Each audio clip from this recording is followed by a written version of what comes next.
Are you okay? All right, you look a little tense. You look a little tense. No, I'm in the port. I was saying, you can at least get something out. Stupid. All right. Michelle. Robbie. Don't point my wife. I'm sorry. David, are we over that yet?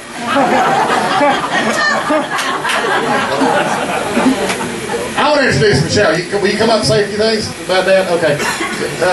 Hey, Michelle, what he's talking about is we dated in high school, Michelle. I remember that. That's more than he did. Hey, Kirk. Brother and sister, because we had the red hair, except for you don't anymore, but mine's still very natural. Hey, Kirk. Actually, I've known Bob and all of the Miller clan since I was 15, which is about 15 years ago. And I've got some good stuff to say about you and some not so good stuff. Is that okay? Yeah. Okay. All I remember when I was first 15 and I was trying to impress the family and not screw up completely. And I always thought that you were the smartest person I had ever been around. And I mean, really, I would. And so all those books that you had everywhere, all of the time. Like when you lived on Curtis Pike, you had a bunch of books. And then when you went to Deacon Hills, you had all these books. And the thing was, he read them all.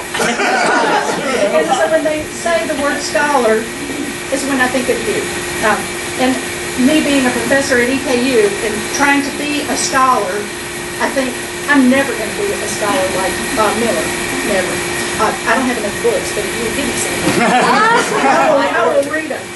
But funny stories about Bob. When I went to, when I was a freshman in college, I went to UK instead of EKU. I'm sorry. And I thought I was going to major in philosophy because I was always really impressed with Bob, and I thought, oh gosh, he's the coolest guy, and that seems like it would be a really nice major. So I took a bunch of philosophy classes, and he said that he would proofread my papers for me if I thought I needed them. So I did a paper on John Stuart Mill. I don't know if you remember this. And it was back before computers and everything, so it was all handwritten.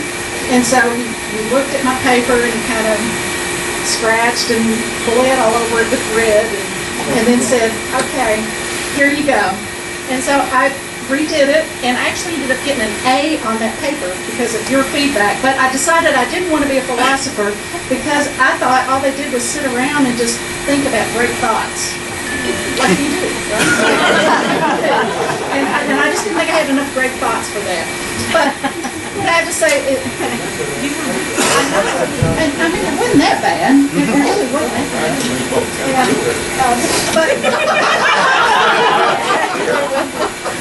So you tell me stuff that helped me later on. So what I would like to say is that this is an amazing man, and the birthday card that we got for you, I hope that you will appreciate because I remember is that he is one character.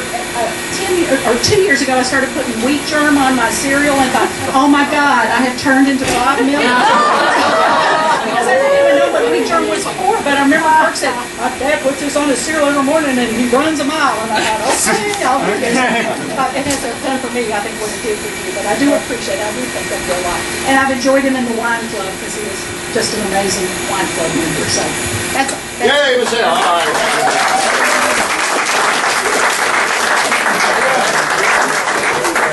We got to lower this microphone down just a little bit here for our next speaker.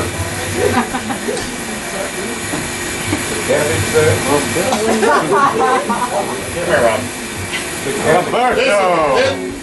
This is Robbie, or better known as Ravinsky.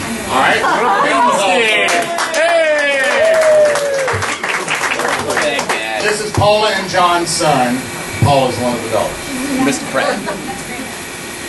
Me and my granddad both went to the Lincoln Museum, and he always says to everybody, he asks them, where was Abraham Lincoln born? And everyone used to always says Illinois. But that's actually true in some way.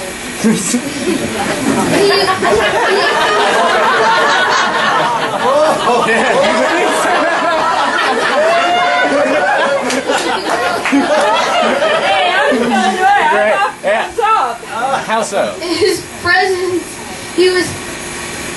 presidency was born in Illinois. It's true. You can talk, Dad, to him. You But, can talk. but he was born in Kentucky Oh, here you go. because he wanted to be close to his mother. Why does he call you Rabinsky?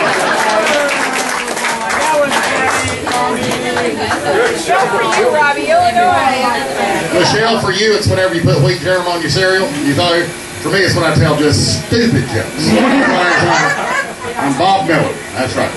Next up is his brother-in-law here, Doug Brown. Come on out, Doug. He's got a cane. He's running slow. Oh boy, he hurt his leg earlier. I'll tell you, being around Bob Miller can be hazardous. However, I grew up in Colorado, up in the mountains at 10,000 feet above sea level, and I didn't have any brothers. I had a little sister, but I had no brothers. And then one day, I was skiing at Squaw Valley, and I met a delightful woman in the lift line. And in the process of getting married and establishing a family, I inherited two wonderful brothers, for which I'm very appreciative. As time goes by, I've begun to understand and realize that sometimes your vim, vigor, and vitality slows down just a little bit, and I'm sure that's happened to Bob. Not very much, not so much as you notice, of course. But, you know, sometimes we all need a little bit of encouragement to put the passion back in our lives. And I ran into a man in Utah, before we moved from Utah to Colorado, that has a device that is incorporated into this cane. And I think it's something that will give Bob the vision to rediscover his passion. And we give you permission to read these 12 words on the plaque on this cane. You notice it on the top, it has a bull. Yeah. Little bull coming up. Speak up loud. That's all right. Just wait. Yeah, okay. That's fine. Okay, be dramatic, Dad. You read it. Out loud. Yes. A Ross Taylor original, made from the reproductive organ of a bull. Wait a minute. No. Of a baby bull. Hang on tight. Well, enjoy it in good health, Bob.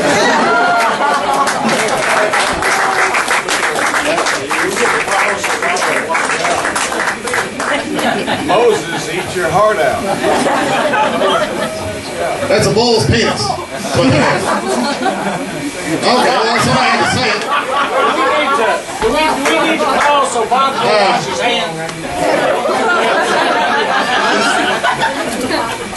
The sad part of this story is I knew that bull. That was your first religion major out of EKU, out of your department. First religion major. Frank, who was the first religion major we had at EKU? That'd be a good question. Not a very funny question, but a good question. All right, who else do we have that would like to say something about it? Please come up. You got one. We're going to hand it out.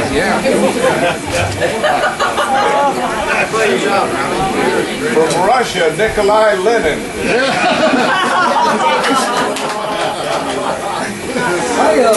I had a lot of promise back in the 70s. I was an honor student and came to Eastern as a young impressionable freshman, and had kind of a politically connected family over there in Gary County, and it looked like I might go someplace. Then I took Bob's class.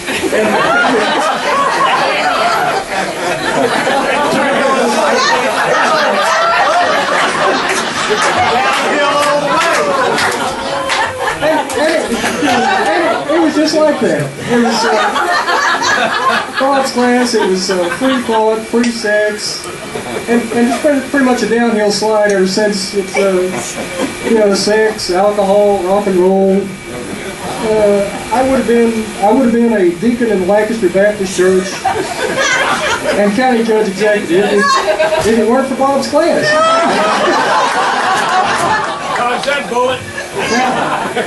Now, a good day for me is when the cow doesn't kick me.